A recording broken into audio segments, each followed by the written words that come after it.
y hoy tenemos a una traductora entre nosotros, aunque ha hecho muchas cosas también. Bueno, os voy a presentar a Reyes Bermejo, para los que no la conocéis. Ella es licenciada en Filología Inglesa por la Universidad Complutense de Madrid y en Traducción e Interpretación por la Universidad de Salamanca. Es traductora y correctora de manera autónoma desde 2003. En los últimos años su trabajo se ha ido especializando en el mundo audiovisual, como por ejemplo en la producción de audiolibros y audioguías, en la supervisión lingüística de documentales y la traducción audiovisual para diversos estudios y empresas.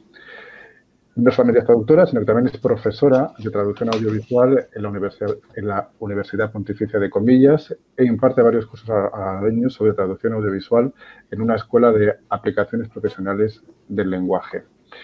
Y también colabora con otras universidades y asociaciones profesionales españolas y es la responsable de la sección de traducción audiovisual de La Linterna del Traductor, que es la revista de la Asociación Española de Traductores, correctores, e intérpretes, que se conoce con las siglas de ASETRA. A ver si no me trabo. Bueno, esto es un currículum, supongo que muy resumido, pero yo creo que recoge, ¿no, Reyes, lo que tú haces o todas estas labores, ¿no? Sí, bueno, es que yo creo que aquí, si hay gente del gremio, somos todos un poquito hombres y mujeres orquesta. Por poco que te muevas y tal, pues empiezan a surgirte proyectos, un poco para diversificar. Lo de la docencia acaba llegándote porque cuando ven que eres un profesional ya sentado en el mercado te empiezan a ofrecer impartir clases porque les interesa que el profesorado, los docentes estén en contacto con el mundo laboral. Creo que es muy interesante y es muy importante. Y bueno, pues eso, luego en contacto con el mundo de la profesión y del gremio, pues acabas teniendo contacto también con las asociaciones y bueno, te van surgiendo proyectos y luego los propios clientes hacen boca a boca y cuando tienen un proyecto que a lo mejor es tangencial a lo que ya estás haciendo con ellos, pues les parece que tu perfil puede funcionar y te proponen. Yo por ejemplo, lo que tenías ahí al principio de la producción de audiolibros y audioguías, eso fue un cliente para el que yo hacía corrección editorial. Y bueno, empecé primero como traductora de a pie, luego empecé a ser revisora, luego empecé a llevar equipos y luego ya montaron una especie de departamento de sonido y me dijeron que si yo me animaba y yo me formé sobre la marcha. A mí me pusieron con un técnico de sonido y ellos ya sabían que yo no tenía experiencia en eso, pero sí que pensaban que podía tener las mimbres y las habilidades y las actitudes necesarias. Y yo me lancé, dije, bueno, yo con vuestra confianza me lanzo y además es una cosa que me apetece muchísimo.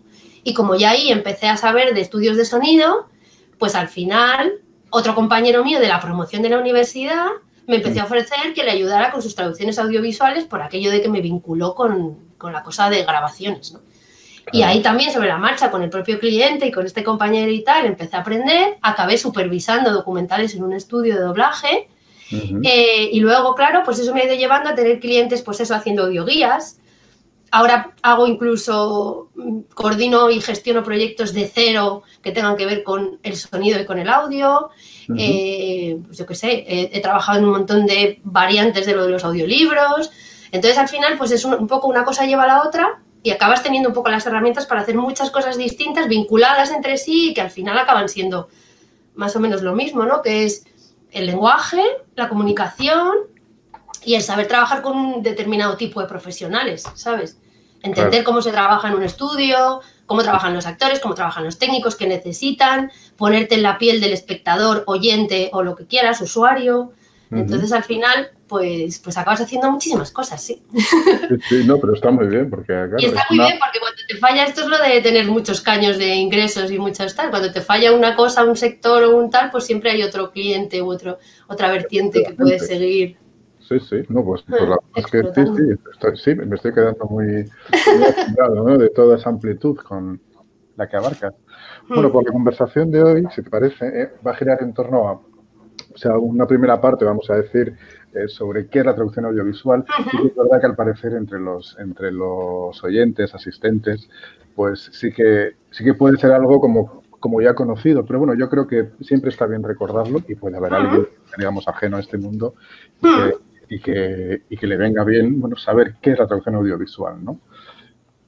Pues a mí, mira, te hago la pregunta. Yo voy a empezar por una cosa que tenía que empezar por el principio, que es agradeceros desde doblaje de canciones y tal, que me hayáis invitado y que os intereséis, hayáis ampliado y abierto el abanico para interesaros de más allá del trabajo de los actores de doblaje o de los cantantes, en vuestro caso, de las canciones de doblaje y demás, porque somos el comienzo de la cadena y muchas veces se nos obvia, ¿no? Efectivamente. No voy a volver a hablar de lo de la invisibilidad de las cosas, porque es verdad que en realidad casi todo nuestro trabajo es muy invisible, también el de directores de doblaje, ajustadores, actores de doblaje y demás, pero yo creo que el nuestro un poquito más incluso. Y lo más alucinante es que es dentro de la propia cadena de trabajo. Eso es lo más curioso, porque fuera entre los espectadores y la gente ajena al mundillo, pero hay muchas veces que escuchas a directores de doblaje y a actores de doblaje que parece que los textos se traducen mágicamente solos, ¿sabes? Como que no hubiera una persona ahí. Y no se fomenta mucho, que eso afortunadamente va cambiando poco a poco, no se fomenta mucho la comunicación entre todos los eslabones de la cadena, todo en aras de la calidad del producto final, ¿eh? No lo digo por nada. Ya, eso tendría que ser así, ¿no? O sea, claro. Digamos, esto es, digamos, una labor de equipo. Eso redundaría en beneficio de todo el mundo. El otro día estuve también en unas quedadas virtuales que están haciendo en Atrae. También soy socia de Atrae, por cierto, que es la Asociación de Traducción y Adaptación Audiovisual, como casi todos sabréis, supongo. Sí. Y justo se hablaba de eso, es que si a mí me dice el director de doblaje que cada vez que estoy poniendo macho, él lo cambia por tío, pues yo le ahorro el trabajo ya y directamente le pongo tío cada vez. Claro, sí. Y nos ahorramos trabajo todos, ¿sabes? Entonces es como, pues esas cosas estarían fenomenal. Bueno, que me desvío, vale. La traducción audiovisual, pues obviamente, sí, como bien dices, yo creo que todo el mundo más o menos lo tendrá claro, pero muy rápidamente es obvio, ¿no? Es la traducción de productos audiovisuales, como su propio nombre indica. Todos creo que sabemos que, o sea, para ello tienen que ser productos que lleven imagen y sonido.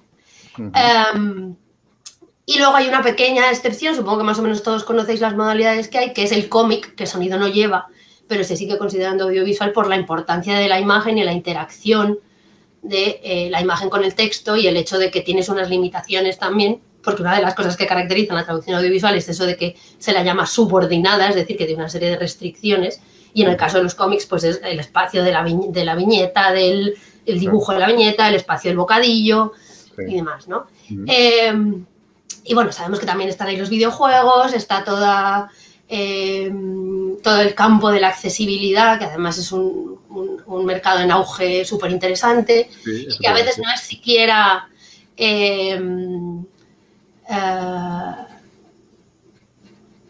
traducción, porque hay veces que simplemente, yo qué sé, la audiodescripción para ciegos puede ser de un producto en español y la audiodescripción que se hace también es una pista en español, no hay traducción de por medio, ¿no? Y luego creo que las más importantes, las principales, que son el doblaje, la voz superpuesta y la subtitulación, y son las principales, es justo a lo que yo me he dedicado y lo que más he hecho. Sobre todo, que supongo que ya hablaremos de eso, una de ellas en concreto, pero vamos, hago las tres.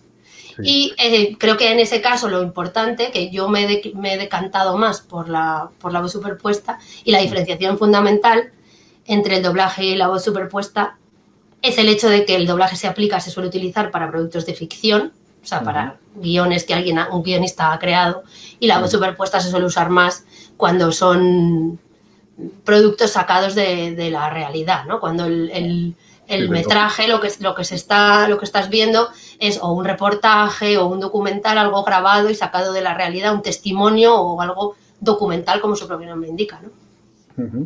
¿Y cuál es, o sea, tú has ejercido, digamos, que la traducción para esos tres campos, ¿no? Para el doblaje, para la voz superpuesta y para subtitulado. Sí. ¿Cuál sería la ventaja y la desventaja de cada uno, o lo mejor que tiene cada uno y lo peor que tiene cada uno, si se comparan, ¿no?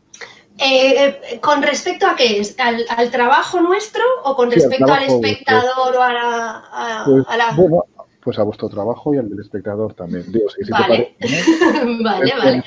Sí, por ver un poco las dos. Pues, sí, Las bueno, perspectivas. supongo que todo el mundo sabe en qué consisten más o menos. O sea, los formatos son muy similares. En el caso del doblaje de superpuesta, lo que nosotros tenemos que producir es muy similar y solo difieren en cosas muy pequeñitas que tienen que ver con eso de que somos el primer eslabón de una cadena y lo que hacemos es la herramienta de trabajo de quienes vienen detrás.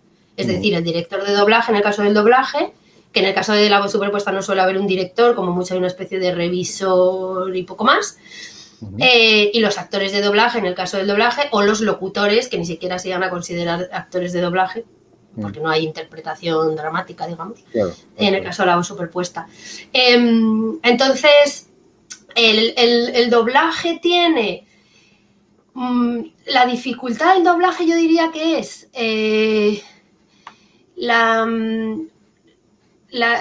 que tiene suma dificultad en cuanto a la oralidad, en cuanto a los giros, en cuanto a las jergas, es algo mucho más creativo, si quieres, ¿sabes?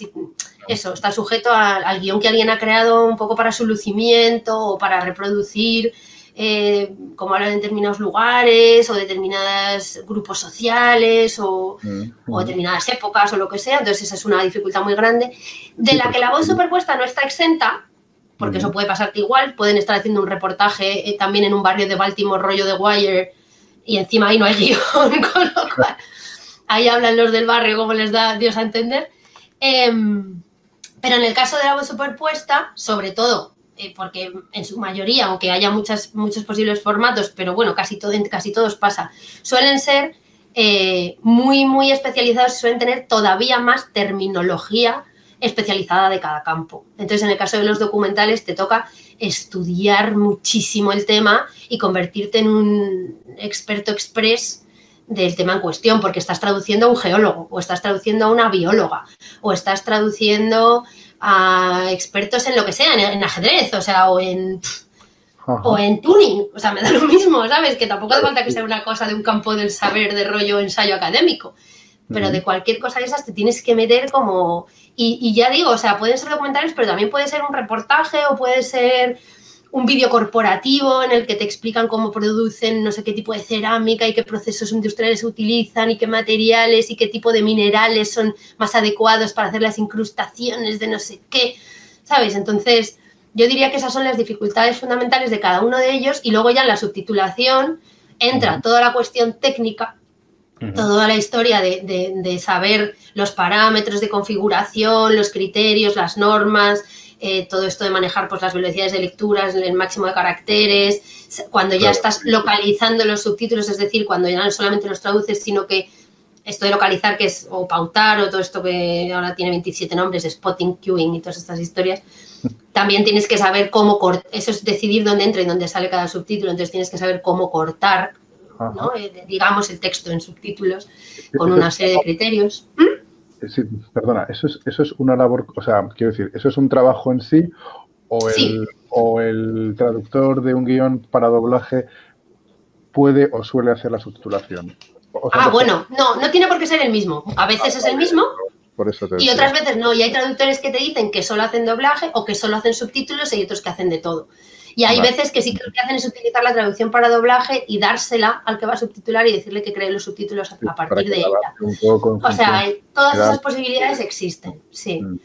Y en la subtitulación, ya te digo, o sea, aparte de la cosa técnica y tal, pues se sigue viendo. Yo, por ejemplo, cuando hago subtitulación, la hago más de vídeos corporativos, de documentales y cortometrajes, ¿sabes? Que de pelis. Y entonces sigue teniendo los mismos problemas o las mismas dificultades, añadido el que hay que reducir un montón más. Claro, realmente. Con lo cual ya, si encima el geólogo te está hablando de esquistos y geolitas y no sé qué, y te tiene que caber el término porque ese no hay sinónimo que valga, porque eso es de una precisión exacta, pues búscatela, ¿sabes? O sea que...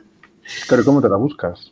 O sea, Ah, cómo te pues, buscas la pues vida, justamente? eso, ¿Qué haces? eso es lo que está en el sueldo, ese es tu trabajo. Hay muchas Claro. veces me hace mucha gracia porque cuando doy clase y cuento lo que tenemos que hacer y a veces digo que hay cosas que hay que sacar de oído porque no vienen en el guión o que tú tienes que intuir que hay una cita de algo, que eso probablemente sea una cita literaria o de la Biblia o no sé qué y tal, se me quedan a veces como mirando así flipados los alumnos y me dicen, pero eso cómo se paga, pero eso por eso te pagan más, ¿no? Pero ¿y eso cómo se...? Y yo, no, eso es parte del trabajo. O sea, si de repente tú estás haciendo una serie y les da por hacer un capítulo en rima, ni te pagan el doble, ni te dan el doble de tiempo, ni nada, ¿sabes? Es como, eso va en el sueldo y eso es el trabajo. Ya, ya, ya, ya. Sí. Pues mira, eso me lleva a la siguiente pregunta. ¿Qué cualidades son necesarias para desempeñar estos trabajos, ¿no? De los que estás hablando? Y sobre todo, quizás de la traducción para documentales o voz superpuesta, subtitulados. O sea, Bueno, ¿cuáles son yo las... creo que Bueno, son comunes, ¿eh? para Para todas cualquiera, ellas. pero sí. Sí, ¿cuáles son las cualidades? No sé, según tú, que tiene que tener un traductor Pues mira, yo creo que, o y la además persona. esto como que nos reúne en el ser traductores Ujú, antes de que uno piense en ser traductor. Creo que lo que nos aúna a todos y ujú, nos caracteriza es que somos gente muy curiosa. ujú. Tienes que tener curiosidad e interés por todo. Está claro. O sea, es como, mira, estaba diciéndolo Cristina, curioso. Eh, es como, quiero decir, yo pego la hebra, a mí me gusta mucho hablar, o sea, nosotros nos pasamos el día aquí solos, encerrados y tal, y parece que somos gente solitaria y no sé qué, y por mi experiencia, aunque hay mucho juevero también, pero en general somos también gente muy sociable, y es eso, es como te interesa la gente, te interesa lo que tiene que contarte, cómo te lo cuenta, porque no Ujú. solo nos fijamos en los temas, a mí me apasiona que alguien me diga lo que se dedica, y ¿sabes? Y me cuente, y yo me pongo a preguntarle pormenores de tal, y ay, ¿qué instrumental utilizas? ¿Y cómo se llama? Y no sé qué, pero luego también me fijo mucho en cómo habla la gente.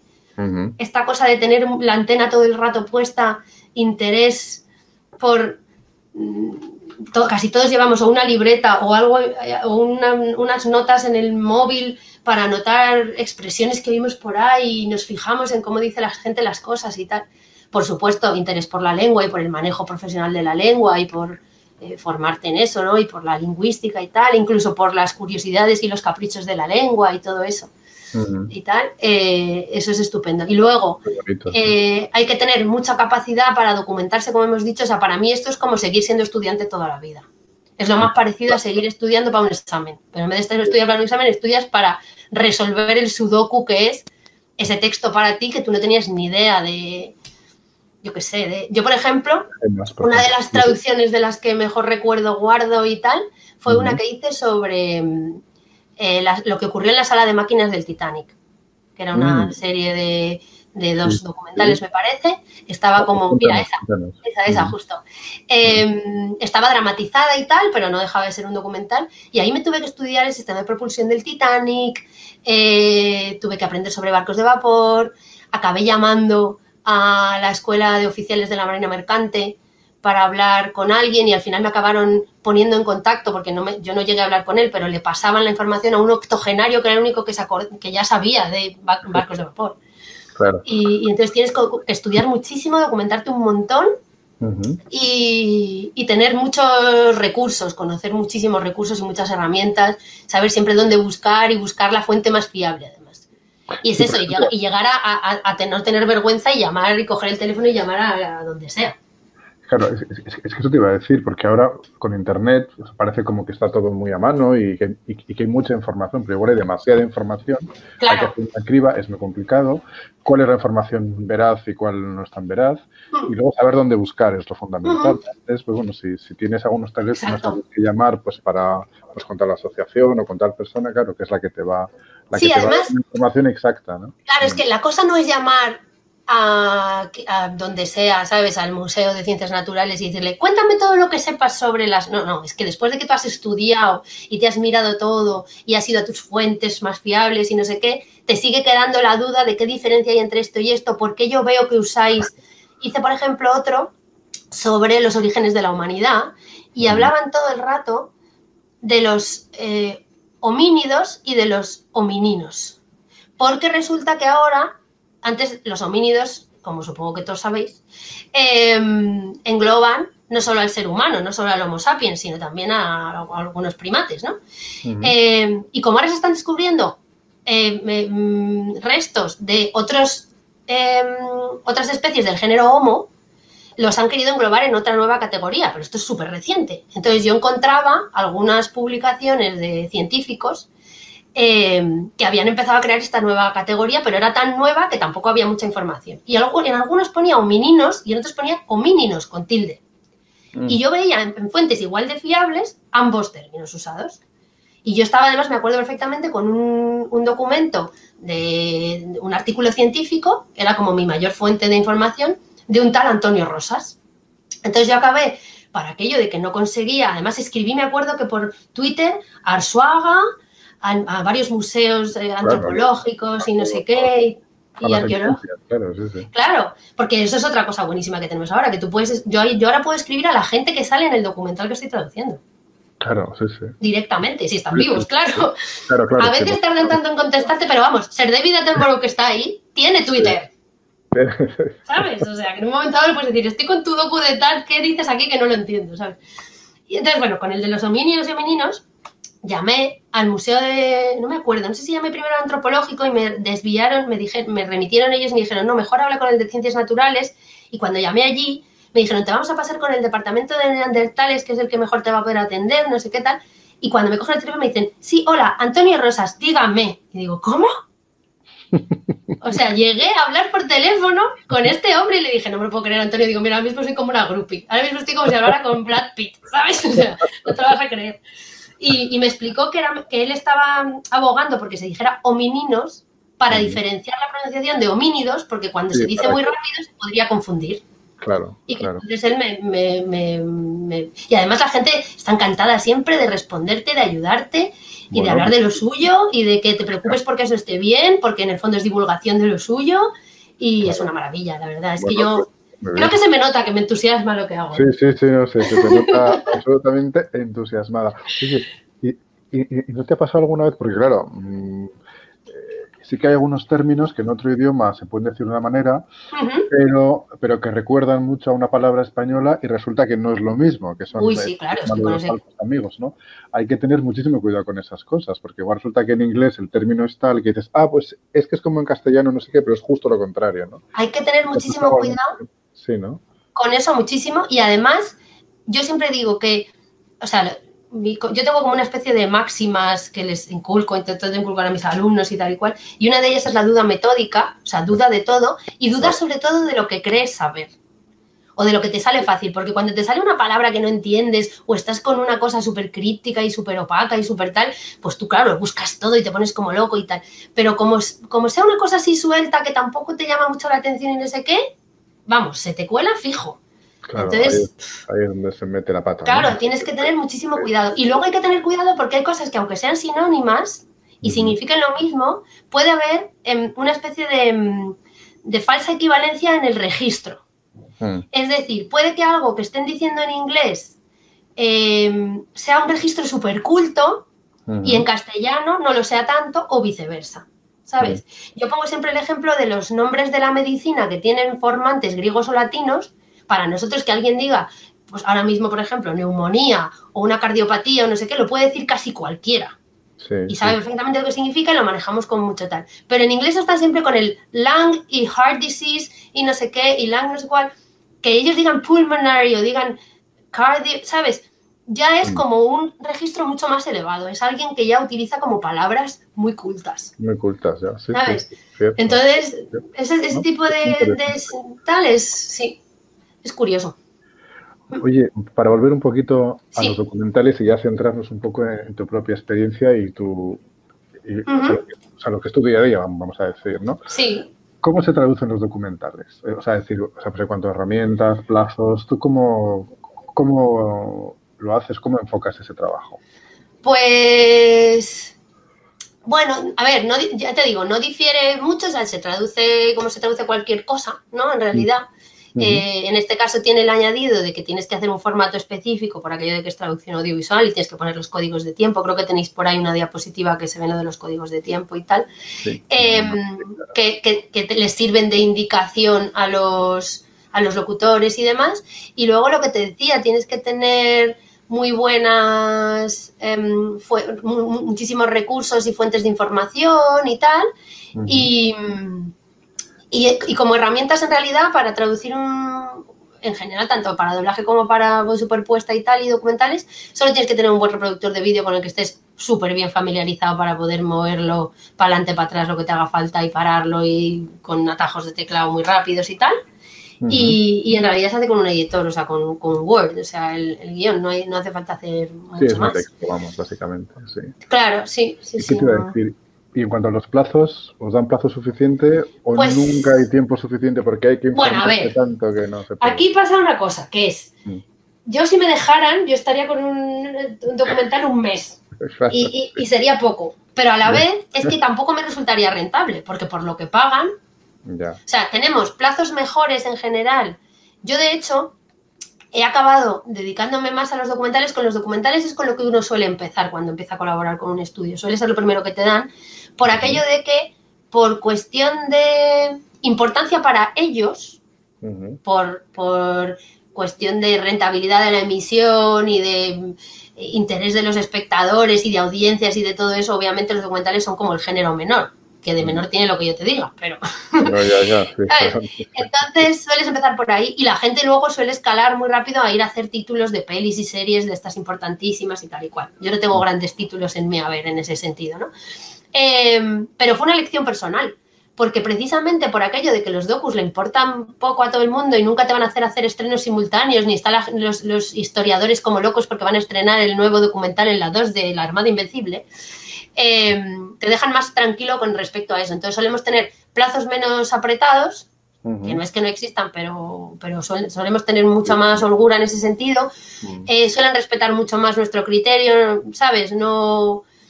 Trabajas de otra manera, no tienes problemas de antipiratería que te estropean la imagen y que no sé qué. Lo que tenemos son materiales menos cuidados, por aquello de que ya te digo qué tal, pero... Y entonces, pues plazos... A ver, yo suelo necesitar mínimo 4 días para hacer un docu. Mínimo. Que no significa que sean los 4 días trabajando 8 horas traduciendo, pero entre el día que te llega, que no te suele llegar precisamente para ponerte a las 8 de la mañana, sino que te llega pues a lo largo del día. Te lo miras, te lo ves de qué va el tema, ya te vas un poco situando, empiezas a hacer las primeras documentaciones. Al principio estás un poco más pez hasta que entras, incluso aunque estés haciendo uno muy sencillito. Ahora estoy haciendo uno de leones y tal, que es muy sencillo, tiene muy poquitas palabras y tal, pero te tienes que meter en el tono. En este caso está narrado en plan Juego de Tronos, ¿sabes? El rey, ¿sabes? Los príncipes quieren destronar al rey y no sé qué, y no sé cuál. Tienes que entrar un poco también en ese registro y en ese rollo, claro, y ver qué cosas. Ahora mismo, por ejemplo, ahí cada manada tiene como un nombre, es como las familias estas de Juego de Tronos, y cada lugar es como rollo Invernalia y no sé qué. Cada lugar donde viven también tiene un nombre y tienes que respetarlo en toda la serie de docus y identificarlo para ver cómo lo llamas y demás. Oye, una pregunta, Reyes, a raíz de esto, por ejemplo. ¿Se ha dado el caso de que, por ejemplo, cuando estés traduciendo algún documental sobre algún tema, no haya una equivalencia en castellano y tengas que decir, pues, este término lo dejo en inglés o lo hago con una perífrasis porque no hay una palabra en español? Por supuesto, sí. Y de hecho hay que tener cuidado, por ejemplo, porque para poder hacer perífrasis o explicaciones, si fuera un texto escrito no hay problema. Tú puedes meter notas al pie, puedes meter paréntesis, puedes meter tal... pero aquí tienes la limitación esta del tiempo y entonces tampoco te dejas playarte mucho. Mira, lo que más me ha pasado, que es, porque al final siempre acabas encontrando la manera, es estar haciendo justo documentales de animales donde en inglés aparece un nombre común y resulta que te encuentras que esa especie solo tiene un nombre común en inglés y en suajili, porque son unos pececitos que solo existen en no sé qué lago de Tanzania. Entonces ahí lo que hice fue consultar con biólogos. Y lo que me recomendaron fue decir, porque para no decir el latinajo, porque tú puedes decir el nombre científico, pero si el docu está en plan muy... Sí, que es muy divulgativo. Muy divulgativo y muy así, muy sencillo y muy familiar y muy tal, diciendo solo nombres comunes, ponerte a decir nombres latinos como que chirría. Entonces me recomendaron que dijera este pez de la familia de los lábridos o este pez del género tal, ¿sabes? Para desengrasar, y desde entonces siempre lo hago así. Sí. Pues mira, eso es un ¿cómo se dice? es un buen consejo, ¿no? O sea, es una Claro, buena claro. astucia Sí, para decir, pues mira, así lo puedes traducir. Oye, claro. cuál fue, ¿cuál fue tu primer trabajo en cuanto a la traducción de documentales? ¿Cuál fue el primero que Pues hiciste? ¿El del fíjate, Titanic? No, no. no, fíjate, no me Dime. acuerdo, creo que era uno sobre mamuts. Creo que Vamos, era uno está sobre mamuts. especializado en todas las especies, valga la Es que redundancia. corría el año 2009 o por ahí, ¿sabes? Con lo cual ya... Ya, sí, sí. Y sí, sí, creo recordar que fue algo de eso. Mm. Desde, o sea, ya te digo, desde entonces es que además lo de los docus todo el mundo piensa en los animalitos, pero es que yo he traducido desde sobre Facebook, sobre la minifalda, Ujú. sobre cuestiones Sí, hay políticas, muchos. Sí, mira, hay uno poesía que... árabe, Ajá, estos de política y de... Sí, sí, este de la fábrica de mentiras es de las fake news y del rollo de San Petersburgo, de la fábrica de sí, los rusos lanzando bulos por internet y tal. que está muy de moda ahora, ¿no? Sobre cosas además terribles, sobre guerras, sobre genocidios, sobre Chernóbil. Me hice uno de Chernóbil mucho antes de la serie. Yo ya cuando he visto la serie me lo sabía todo y además decía, ¿esto está bien contado? Esto no fue así, esto fue tal, Este esto fue no sé término cuál. aquí no es el adecuado. Sí, ya. Exacto, este sobre la renta básica universal ahora me estoy acordando muchísimo, muchísimo, dadas las circunstancias que se habla, ya se empieza a hablar de esto y acababan aquí, de que era una, este se llamaba una utopía posible. Mm. Y, y, sí, sí, muy posible, ya os digo, y os recomiendo que lo veáis porque ese docu es buenísimo, chulísimo, renta básica universal. Sí, Sí, sí, sobre economía, sobre de todo, claro. Oye, sobre una gastronomía. preguntita que se me acaba de ocurrir ahora. Cuando se dobla, o sea, cuando se traduce para una película, pues hay como mucha polémica de si los títulos podrían haber escogido un título mejor, pero generalmente no es el traductor Sí, el que lo hace. Bueno, pues se puede proponer un título, pero luego la exacto. distribuidora es la que decide si, bueno, pues si tiene gancho o no. En cuanto a documentales, cuando tú traduces el título, ¿se respeta lo que tú has puesto o...? Pues con mucha más frecuencia, o sea, yo sí que suelo poner un título y muchas veces me encuentro que el título que yo le he dado es el que han dejado, pero también muchas otras lo cambian y además ni te consultan, ni te avisan, ni nada. Y nosotros, por ejemplo, que las registramos en nuestras traducciones para derechos, a veces da problemas porque el título que tú has dado es el que le has dado y luego te encuentras cuando lo emiten que Sí, que le han puesto lo han otro. cambiado el nombre y entonces puede dar... Ya. Porque además en el caso de los documentales no hay un único traductor como en el caso de las pelis. Bueno, también en el caso de las pelis puede pasar que no, pero por lo general una peli o una serie tiene tal traductor y se emite siempre con esa traducción y ese doblaje. Pero en el caso de los documentales, como lo puede comprar un buen día Televisión Española y decidir doblarlo ellos y tal, y luego lo puede comprar Ah, vale. Odisea Vale, o o sea, el que aunque Plus o el registres la canal no sé traducción. cuál y hacen otra distinta. Entonces Mira, circulan varias del mismo, ¿sabes? Y mira, eso no eso, lo sabía. La verdad es que no lo sí. sabía. O sea, yo Y pensé que eso era da bueno, problemas también para los derechos porque no está contemplado. Entonces el primero que registra la traducción de X docu es el que se lo lleva.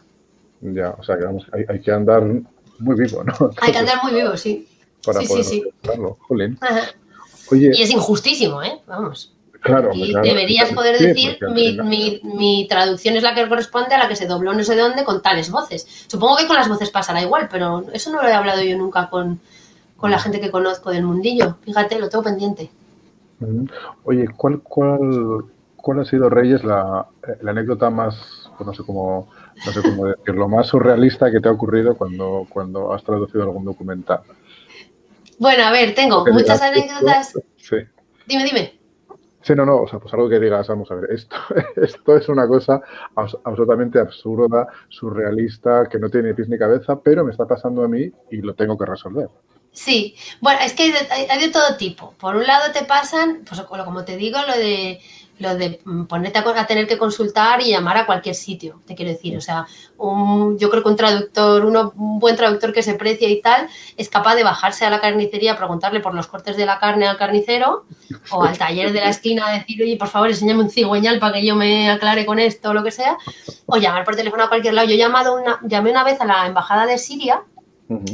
y me hizo mucha gracia porque, claro, yo me esperaba como una cosa muy embajada, ¿no? Muy Mm, diplomáticos, muy tal, una cosa como súper seria, solemne. súper estirada, súper protocolaria y no sé qué. Y me lo cogieron, te lo juro, una Maripuri con una, o sea, una cosa maravillosa, unas secretarias de estas que estaban entusiasmadas. ¿Pero qué estás haciendo? ¿Pero qué estás haciendo? ¡Ay, qué guay! Oye, ¿y cuándo lo van a emitir?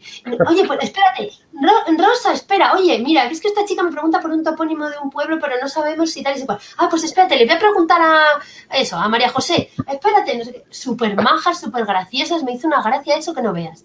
Y luego me han pasado cosas, como tú dices, de que esto también se lo digo mucho a mis alumnos, de cuando algo te haga dudar, o sea, ¿de qué coño pinta aquí en medio de este texto un huevo frito? O si están aquí hablando de espadas, ¿por qué mencionan una bisabuela? O yo qué sé, ¿sabes? Siempre, ahí siempre hay una frase hecha, un dicho, algo mal escrito o mal transcrito, algo que no has oído bien, algo que estás interpretando como un verbo cuando es un adjetivo, una preposición que no estás colocando donde se debe. Ahí hay algo, es lo que te decía, una cita de Shakespeare, de la Biblia, o un meme ahora mismo, o cualquier cosa, ¿sabes? Un hola que hace, un cualquier cosa de esas, de la otra cultura, que a ti te pilla con el pie cambiado. O sea, tú imagínate, yo qué sé, alguien que esté traduciendo a la inversa y se vea lo del qué no sé qué ni qué niño muerto. Que tú imagínate qué expresión tenemos en el castellano de un puto niño muerto que pinta ahí un niño muerto. Claro, sí, sí. ¿Sabes? Entonces, de repente... Eso te puede pasar al revés, ¿no? Cuando lo haces desde el inglés a... Claro, exacto, por eso digo, un equivalente no a eso. Entonces, esas cosas no me... Alguna vez me ha pasado que al final no conseguía encontrar qué era, yo decía, ¿qué pinta esto y tal? Y bueno, por ejemplo, me pasó una vez con unos que hablaban de avistamientos de zombies y no sé qué, y el señor decía, es como preguntarle a un bacalao que qué opina de Londres. Diciendo, es que es descabellado, no sé qué. Entonces, ese señor estaba tan loco que lo que dijo fue un locurón y ya está, ya llegué a esa conclusión y punto. Pero primero me devané los sesos buscando algún tipo de expresión de que no sé qué ni que vaca en brazos. Por ejemplo, pesas más que una vaca en brazos. Eso, pues imagínate, ¿a quién se le ocurriría hacer eso? Y luego tengo anécdotas de trabajo en sala que son muy divertidas, que cuando estás allí metida en sala con los locutores y grabando, y puedes estar grabando además un documental, pues eso, de un genocidio súper cruel, no sé qué, 8:30 de la mañana, tal. Los locutores son tan profesionales que son perfectamente capaces de estar grabando con una perfecta entonación, modulando perfectamente, leyendo comillas, paréntesis, ¿sabes? O sea, que tú dices, está metidísimo en el texto. Y están haciendo eso, pero a la vez están pensando en la lista de la compra. Entonces, de repente, estábamos con la barbaridad de no sé qué, no sé cuál, de a uno que le habían torturado, no sé qué, y justo terminábamos ese bloque y yo decía, vale, muy bien, venga, pasamos al no sé cuál. Y le decía al locutor, jo, qué barbaridad, has visto, no sé qué. Y me miraba y me decía, ¿qué? No, es que estaba pensando que las niñas esta tarde, a ver cómo hago. Y yo, ostras, no me puedo creer.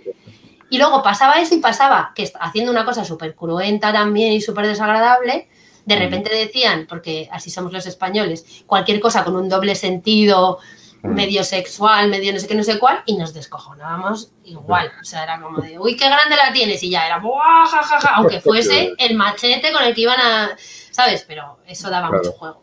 Y me acuerdo que no se me olvidará en la vida una vez con Juan Ignacio Caña, que es uno de los locutores de documentales más, creo que se llama Juan Ignacio, sé que se ha apellidado Caña seguro, que teníamos uno de los señores que intervenían, no me acuerdo, me parece que era una cosa de estas de megaestructuras o no sé qué, pues uno de los señores que eran los encargados de los explosivos o no sé qué, se apellidaba Krumenauer. Y claro, tú imagínate que cada vez que teníamos que hablar al señor Krumenauer, que nos salía el chiquito que todos llevamos dentro, y no había manera de decir eso un poco en serio. O hay muchas veces que de repente un señor, o hay una empresa, por ejemplo, en Estados Unidos, que si queréis lo buscáis, que se llama La Polla. Entonces, cuando te salen nombres de esos, o, ¿sabes? Yo, por ejemplo, me encanta, hay un capítulo de CSI, donde hay unos monjes budistas, no sé qué, no sé cuál, y hay uno que se llama Lamo Banana. Y el otro día viendo Forjado a Fuego, había un señor que se apellidaba Verga. No, en Forjado a Fuego no fue, en Crimen en el Paraíso. Pues ese tipo de cosas, claro, cuando tú estás como traductor dices, ¿cómo hago esto? El otro día, me acuerdo, en otra cosa, de organismos internacionales, había un equipo que por sus siglas era MOCO. El equipo MOCO, y era una cosa súper seria, ¿sabes? Está ayudando a paliar la malaria en no sé dónde. Y era como de, ¿cómo hago yo para que esto no suene? Pues es complicado, ¿sabes? Hay veces que... Claro. Ahora, por ejemplo, una de las leonas protagonistas... Dime. Se puede ocultar, o sea, eso cuando se hace un doblaje se puede camuflar, porque, bueno, pues le puedes cambiar el nombre más o menos. Claro, puedes hacer una propuesta de como esto es ficción... claro, eso es. Pero aquí no, porque el señor se llama Krumenauer porque se llama Krumenauer y la empresa claro, se llama la... sí, no tiene la culpa de Sí, sí, sí, sí. llamarse así. Oye, ¿cuál es tu labor en sala? O sea, Bueno, cuando supervisaba en sala. Exactamente, sí. Vale, sí, porque normalmente a nosotros no se nos ve el pelo por allí, ya sabes. Claro. Yo, de hecho, pongo mi nombre y mi teléfono en todos mis guiones por si el director, el supervisor, el locutor en sala, lo que sea, tiene cualquier problema, cualquier duda, para que me avisen. Pero es poco frecuente que se pongan en contacto contigo. Cuando estaba yo supervisando en sala fue porque el estudio se vio obligado a poner un equipo de supervisión en sala para no tener tantos retakes, ¿no? Ya. Bueno, retaques de esto que llaman ellos. Sí. El hecho de tener que llamar al locutor para que volviera porque había dicho, en un sitio uno había dicho Peter y el otro Peter. O Peter. Lo de los nombres, eso, o sea, cuando hay que pronunciar un nombre, bueno, si es un nombre inglés, como como estamos mucho más acostumbrados, aunque no lo pronunciemos bien, pero quiero decir, pero si toca pronunciar un nombre, por ejemplo, en bielorruso. Yo es que indico todas y cada una de las pronunciaciones, todas y cada una de las veces que aparecen en el guión. Ah, vale, o sea, con una y creo que se debe hacer. Con... Entonces, por ejemplo, es lo que decíamos antes de lo de saber recursos y tal. Yo tengo localizadas varias páginas web. Supongo que la gente conocerá Forbo, que es como la más conocida, que es un diccionario de pronunciaciones. Ahora la Fundeo está dando muchas recomendaciones de pronunciaciones también de nombres propios. Y luego hay otra que si ponéis Oddcast, creo que os lo puedo poner aquí yo puedo estar en el chat ¿no? ¿Puedo escribir o no? Tú puedes escribir, sí, en principio sí, puedes escribir. A ver, aquí abajo, sí, está más abajo, espera. No consigo entrar. Está escribiendo. Es que no consigo entrar en la ventanita de escribir. No sé por qué, a ver. Ah, porque esto está un poco más... Porque no está cuadrada la ventana. Vale, ahora ya. Vale, esperad que la busco y os la pego. Es una página donde puedes buscar la pronunciación que quieras en el idioma, bueno, el idioma que quieras, de todos los que tienen, que tampoco los tienen todos. Pero es maravilloso. Y eso yo lo utilizo por eso, porque no solamente se trata de poner... Ahí lo tenéis. A ver, voy a entrar a ver si entra en el bueno. ¿Veis? Entonces, no solo se trata, yo siempre pongo el mismo ejemplo en clase. Si un locutor angloparlante hace en un documental, yo que sé, sobre Melanie Griffith, por ejemplo, dice que estuvo casada con Antonio Banderas, nosotros no vamos a querer que nuestro locutor diga Antonio Banderas, ¿no? Vamos a querer que diga Antonio Banderas. Entonces, si mencionan un pintor flamenco o una bióloga alemana, ¿no? O un inventor ruso, pues tú vas a querer pronunciarlo lo más próximo a su idioma original. Entonces yo indico todas las pronunciaciones. Muy bien, muy bien. Sí, sí. Aunque con el árabe bueno, eso ya es una movida, pero lo intento siempre. Y de hecho hay veces que lo que hago es que me pongo en contacto con gente que sepa árabe y les pido ayuda. Sí, también. Bueno, es que lo del gremio es maravilloso. O sea, nuestro gremio es una maravilla y te ayuda siempre. Está dispuesto a echarte una mano. Pues eso es muy importante, la verdad. Maravilloso. Bueno, pues yo creo que podemos cerrar ya nuestra conversación, digamos, entre tú y yo, como si dijéramos, y abrimos un poco la ronda de preguntas. ¡Ay, fenomenal! Sí, genial. Que nada por eso, porque son ya casi las 8 menos cuarto. Sí, vamos, yo estoy a gustísimo, ¿eh? y bueno, pues eso, los que queráis escribir alguna pregunta, ya sabéis que lo hacéis a través de mira, Chris pasa otro diccionario útil de pronunciación. How you say, efectivamente, es un diccionario útil. Genial. Pero solo es inglés, ¿no? Por lo que veo. Vale, guay. Mira, me lo apunto. Me lo añado a mis marcadores. Genial.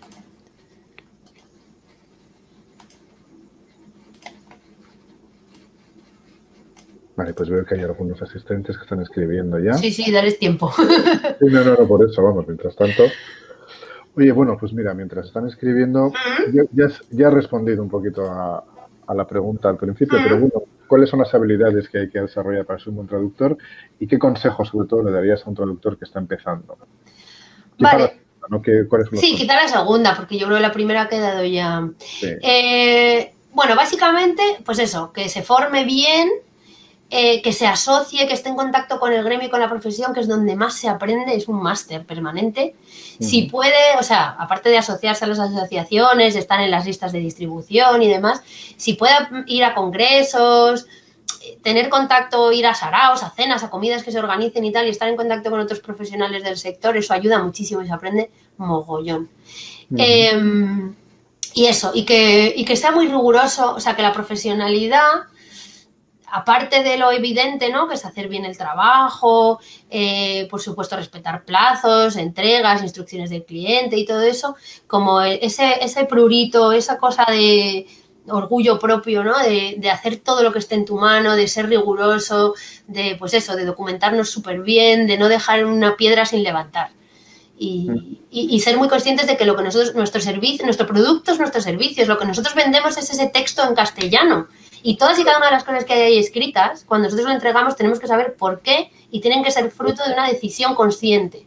Sí, eso que decíamos antes de, ay, esto me suena raro, ¿qué pintar aquí un huevo frito? No, pues es que si no pinta, no pinta, ¿sabes? Claro.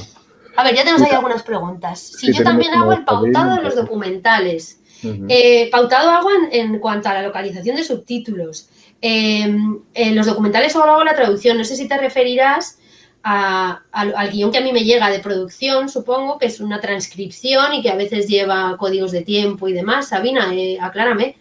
Pero no, yo ahí no. Yo suelo ir recibir un guión original, digamos, que suele ser una transcripción, ya os digo, por parte del cliente y la imagen, y yo hago la traducción. Vale. Mira, justo esto, dice Elba, me pareció entender cuando hablabas de superpuesta que no suele haber guión. No, sí que lo hay. Lo que pasa es que, como os digo, como esto tiene mucho menos presupuesto siempre y tal, muchas veces lo que envían es una transcripción que se ha encargado a posteriori. Entonces, a alguien le encargan, transcribe esto, esa persona que sí que es nativa lo saca de oído, pero hay veces que no entiende las cosas y él directamente te pone ininteligible o te transcribe el nombre propio como Dios le da a entender, o para que os hagáis una idea, por ejemplo, tengo un ejemplo que pongo siempre en clase, que es alguien que hablando de un partido de béisbol dice, he just won his the last match o algo así, o last night's match o algo así, o sea, ganó el último partido, el partido de anoche, y ese won, en lugar del pasado de ganar, que sería W-O-N, es un won como el número 1, está escrito como one, ¿sabes?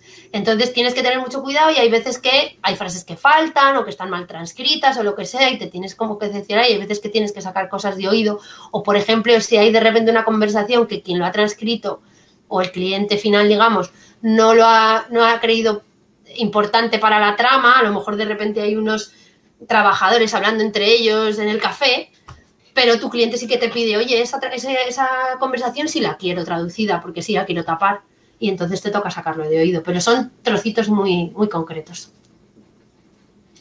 Vale, más cosas.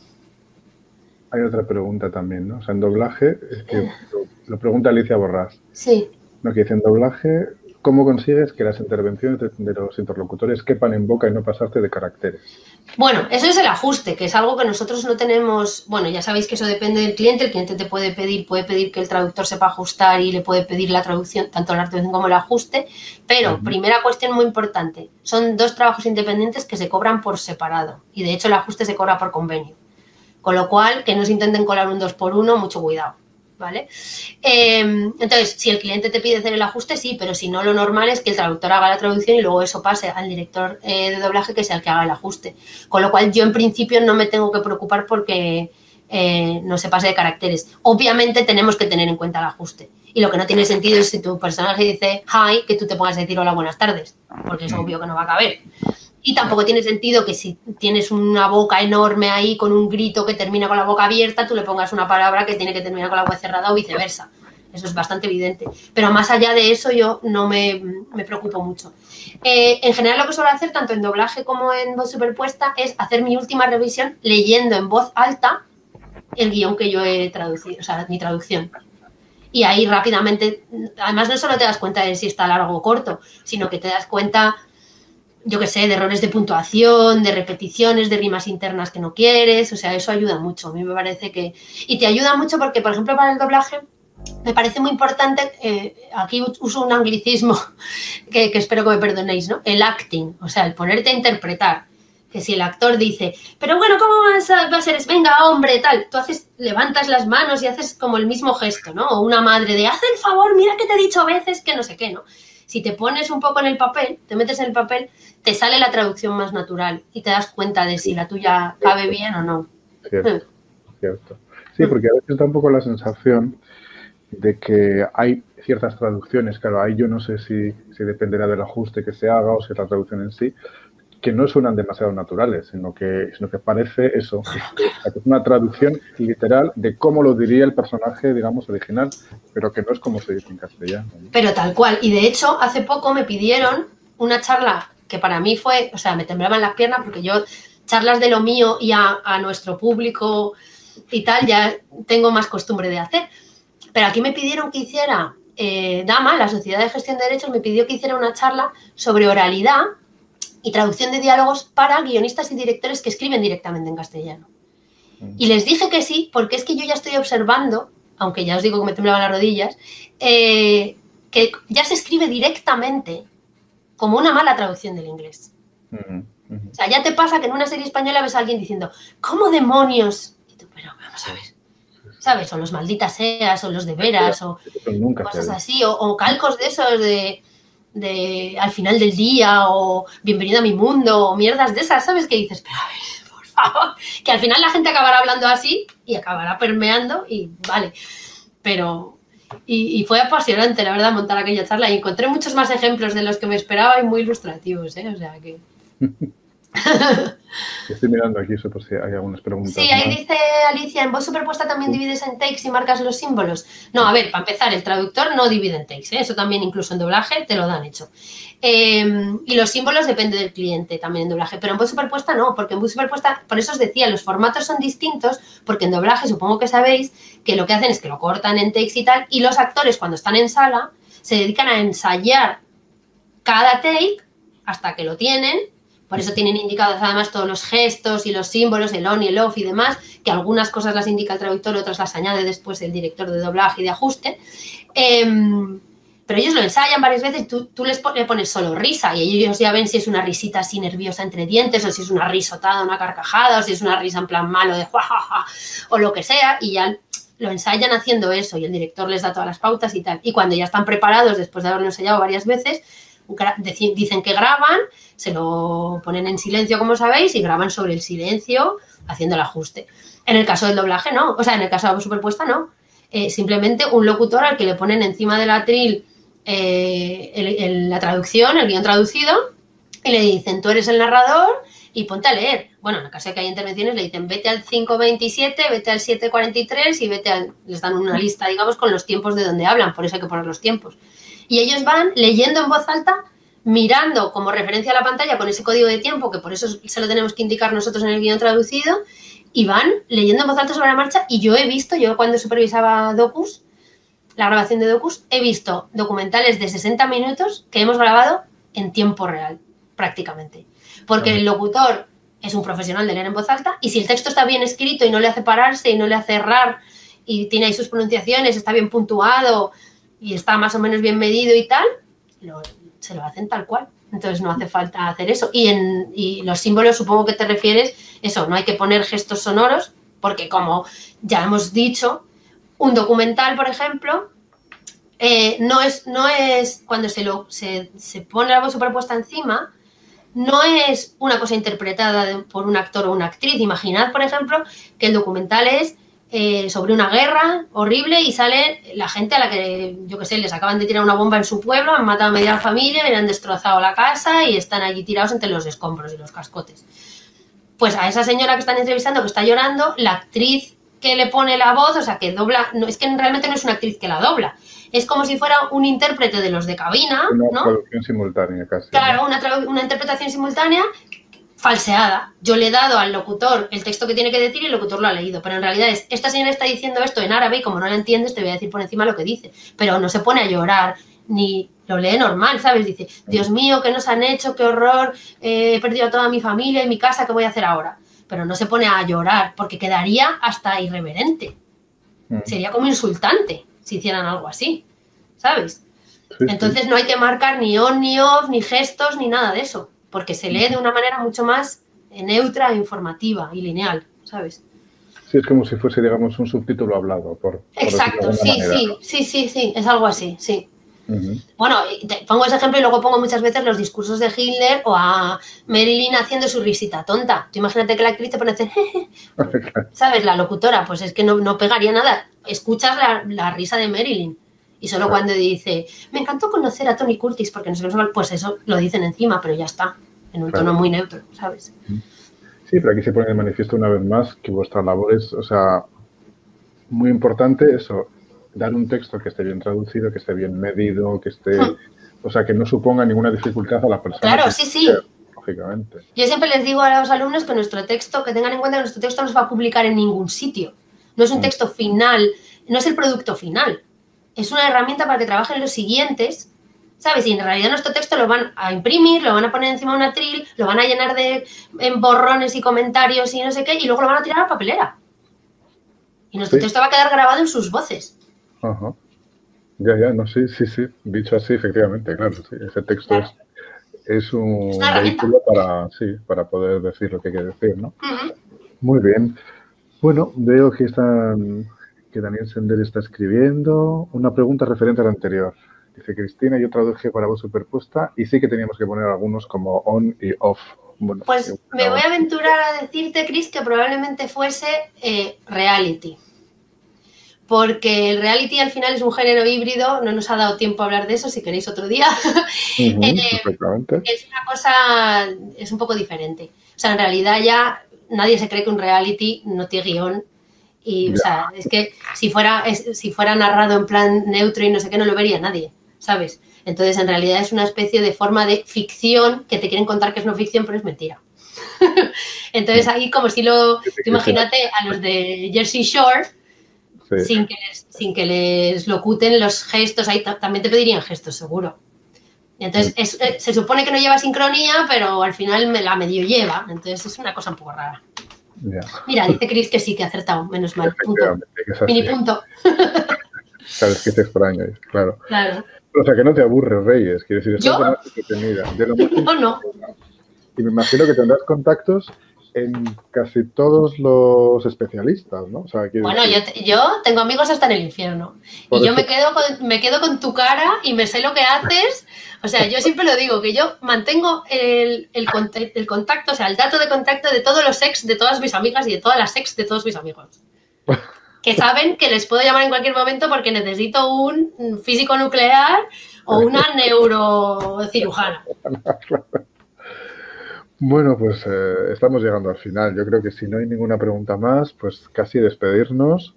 Ay, muchas gracias, me dicen cosas muy chulas. Con mucha pena porque la verdad es que es muy entretenido, pero bueno. Muchísimas gracias. Es el principio de una hermosa amistad, ¿eh? Creo que se pueden hacer muchas más charlas para que ya nos hables, por ejemplo, eso, ¿no? De los realities o de algún otro aspecto que haya quedado en el tintero, porque... Fenomenal, bueno, ya sabéis dónde estoy. Además, ahora no tengo pérdida, te quiero decir. No tengo intención de salir mucho. Ninguno de nosotros. No es para ningún lado. Bueno, Reyes, pues muchísimas gracias. Muchísimas gracias a vosotros. Y bueno, pues seguimos en contacto. Y a los asistentes os recordamos que el sábado que viene, el 4 de abril, a las 7, vamos a tener a Araceli Lavado y a Eric Cruz, que no son traductores, sino que son cantantes. Así que también han hecho doblaje, han hecho coros. Así que podremos charlar con ellos y aprender mucho más de su trabajo. Y el sábado 11 de abril, o sea, justo la semana después, vamos a tener a José María Guzmán. Así que aquí os esperamos. Muchísimas gracias por estar una tarde más junto con nosotros. Y nada, esperamos que hayáis disfrutado de esta entrevista. Yo la verdad es que ha sido muy, muy, muy amena. Muchas gracias, Iñaki. Vale, besos, hasta la próxima. Aplaudir todos, chao.